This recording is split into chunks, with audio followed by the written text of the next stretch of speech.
Porque en este viaje, lo que queda atrapado en la tela de araña no es un insecto, es un alma que ya nadie quiere reclamar. Cruzar el Chaco es entrar en un horno de cemento y polvo. El sol es una presencia física que te golpea los pulmones. Juan Martín no paraba de quejarse de el aire acondicionado, el olor de los puestos y la gente. No veía que mi prima lo miraba con una paciencia letal. Ella conocía el secreto de estas rutas. Sabía que la tierra aquí es pegajosa, no por el barro, sino porque está esperando que alguien se quede quieto demasiado tiempo para empezar a tejer sobre él. En el mercado de Asunción, el tiempo gotea como grasa. Entre los puestos de remedios y talismanes, el aire olía a sangre seca y hierba amarga. Juan Martín se reía de las fajas y las cintas rojas. No sentía cómo las sombras de los puestos se estiraban hacia sus tobillos, como dedos de humo. Mi prima compró algo que no me mostró, un ovillo de hilo que parecía hecho de cabellos humanos, un hilo que vibraba con un hambre antigua. El auto se detuvo en medio de la nada. La oscuridad no era falta de luz, era una sustancia espesa, negra y húmeda que se te metía por los poros. Juan Martín bajó para revisar el motor, maldiciendo en la penumbra. De repente, el silencio fue total. No era paz, era la respiración de la selva conteniendo el aliento. Mi prima me miró y sonrió.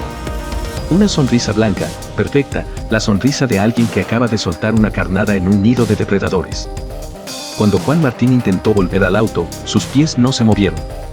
Miró hacia abajo y vio hilos plateados, gruesos como cables, emergiendo del asfalto. No eran seda de araña, eran fibras de su propia piel que se estiraban hacia el suelo.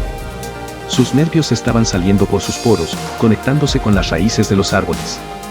Empezó a gritar, pero su voz se ahogaba en una saliva espesa y blanca que empezaba a sellar sus labios. La metamorfosis fue atroz.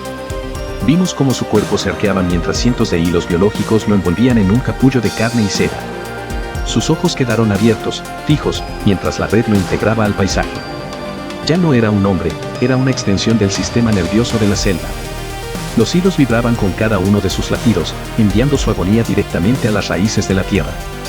Mi prima encendió un cigarrillo y el humo se mezcló con la niebla de la red. Volvimos solas. El asiento de atrás estaba vacío, pero el aire todavía conservaba el olor a su miedo. Cuando miro por el espejo retrovisor, a veces veo un hilo plateado colgando de mi propio hombro. La red no terminó con él. Nosotras también estamos conectadas. Porque una vez que entras en la tela de araña del norte, nunca terminas de salir. Solo esperas a que la vibración te indique quién es la siguiente presa.